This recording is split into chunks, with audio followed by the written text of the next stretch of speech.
Good day to all students of the temporary world. Our topic for the 3.1 module sa global divides, the North and the South. So I am your professor, Erico from the Caraga State University. I have my cell number. If you have some comments, suggestions, and problems, you can call me.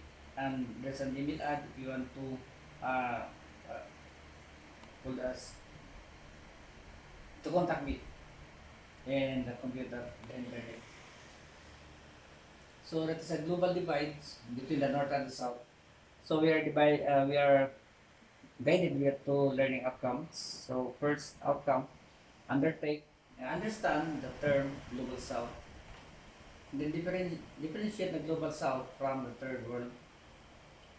So meaning it is a metaphor for interstate inequality. So that is for the inequality of the state of the people living in the state. So meaning there's a global south and there's a global north. So talking about the north and the south, so meaning the north country is considered as rich country, industrialized country, but whereas the south country, so that is the country is not totally the same with the north. It is a product of Western imagination regarding the metaphor of the interstate inequality. So look at the map. There's a rich north and there's a poor south. I mean, the country belong to the north. So, like example, America, Canada. So the poor south. So that is the other country outside that I mentioned earlier. So look at the color of the map. So meaning according to the GDP per capita and also the blue above world GDP, per capita, orange below world GDP. So meaning look at the country belong to the color. So the other one is indicator that is a blue color is very high, light blue high, medium, low, and data unavailable. So look at the global north and global south. So for the global north, so home of the members of the G8, meaning G8 those country belong to the highest GDP. For example, America, Canada, Australia. So that is 8 countries. So that is Western Europe, whereas uh, developed parts of Asia, Australia and New Zealand. But whereas with Africa, that is Latin America, that is global south, so meaning not totally the same with the north. So that is developing Asia, including Middle East. So that is Asia, including Middle East. So meaning Middle East, remember that Middle East is a major capital of delivering the oil in the world. So that is the uh, highest income, but considered to be as global south. So look at the north and the south. So meaning northern hemisphere and southern hemisphere. So meaning for the north, rich industrialized wealthy nations, but whereas southern hemisphere, developing nations. So meaning rich industrialized like America, it's industrialized and rich country. So look at the poor people in America, not the same poor people in the Philippines. So that is southern hemisphere developing nation. So meaning they are strive to become the northern hemisphere. So meaning in terms of developing their country by making the infrastructure projects or the other projects for the country. And the purpose of that is to attract investors to invest in their country. Like example, Africa. Africa considers developing nation. So meaning the people in Africa is sitting down in the good. So meaning Africa is the home of gold minerals, but they don't have the capacity to inculcate or kaya cultivate the the minerals. So meaning the outsider from Africa is the one to develop to become the billionaire. So if you're going to analyze, African people is sitting down their own money, but they don't have capacity to get the money. So the other one, so Northern Hemisphere, uh, for the Northern, that's a democratic capitalist country, so meaning the people having the chance to manage the country. So meaning you can own a country, you can own a business, as long as you can pay your obligation to the government. But whereas for the Southern Hemisphere, non-democratic countries, so meaning that is for the, like for example, China, North Korea, so many people cannot own big businesses. Only small businesses they can own. So look at the major lenses. So realism, North versus South, so Marxism. So meaning realism, that is liberalism, constructivism, but whereas Marxism, postmodernism. So meaning realism, that is put as the real situation of the country, whereas the Marxism, that is a Karl Marx, so meaning is an author of uh, the the labor force. So meaning Karl Marx against for the young people to become a laborer.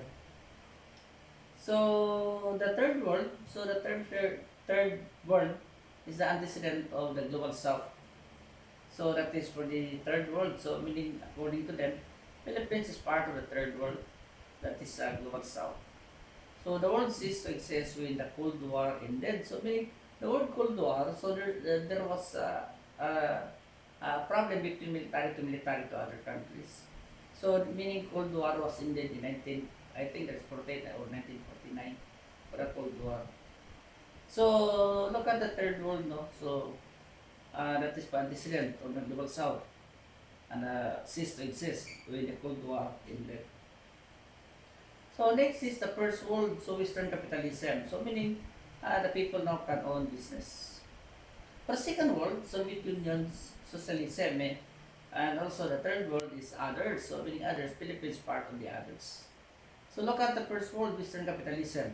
So it's by consumers, so many economic escalation and economic freedom. So meaning the people can make businesses according to their choice as long as you pay your obligation to government and follow the rules and regulations set by the government. So big or small, the people has the right to invest. But in the second world, Soviet Union's socialism, meaning methods of mass production owned and controlled by the government. So meaning all the big businesses is owned by government. Small businesses is given to the individual person. So meaning if you're going to analyze carefully, in the second world, the government is very rich compared to the people.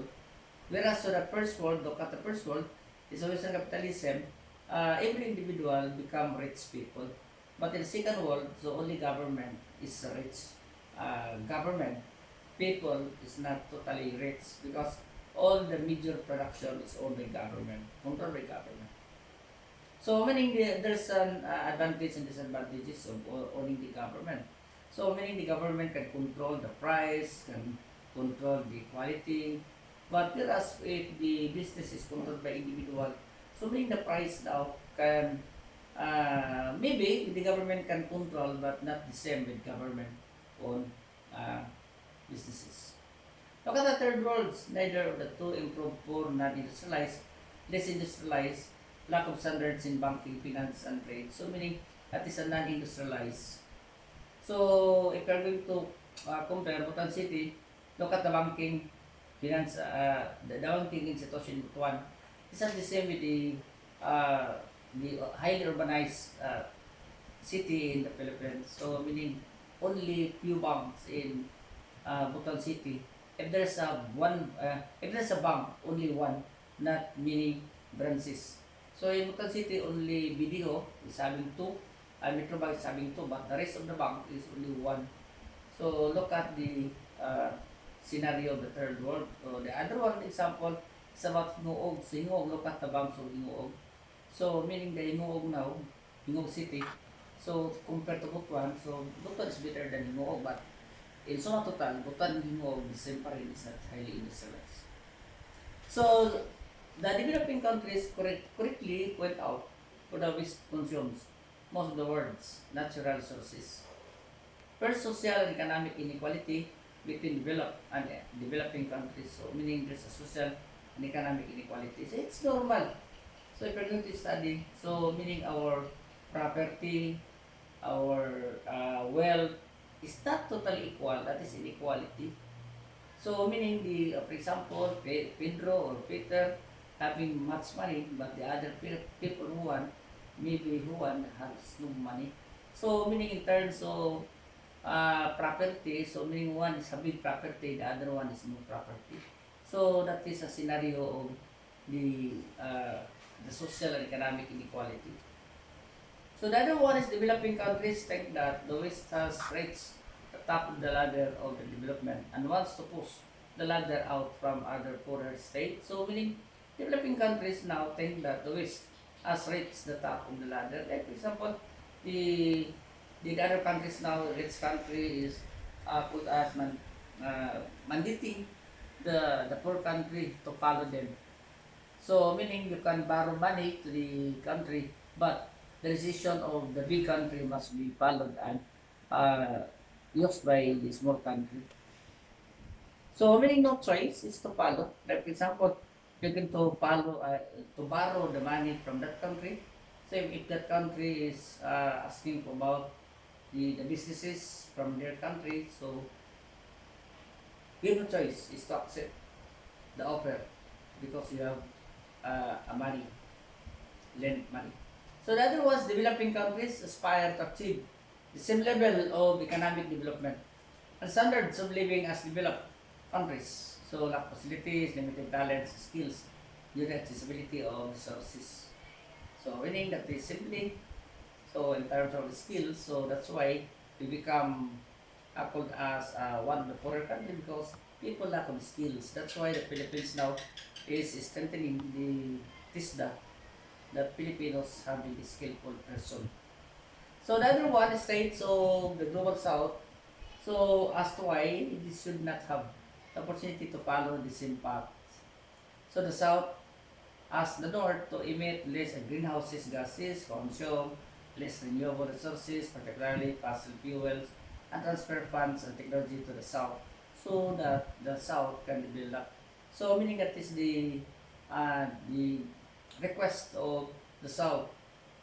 So meaning about the support from the North to the South so that the South now can develop their country.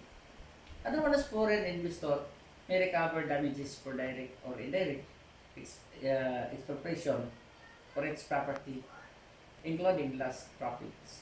So that is for the foreign investors to recover damages for direct or indirect. So look at if there's an investor from their country to the Philippines, so meaning the country now is having uh, damaged by the investors, and then the investors uh, back to their own country. Okay, thank you very much. So this is the end of our 3.1 module. Thank you very much.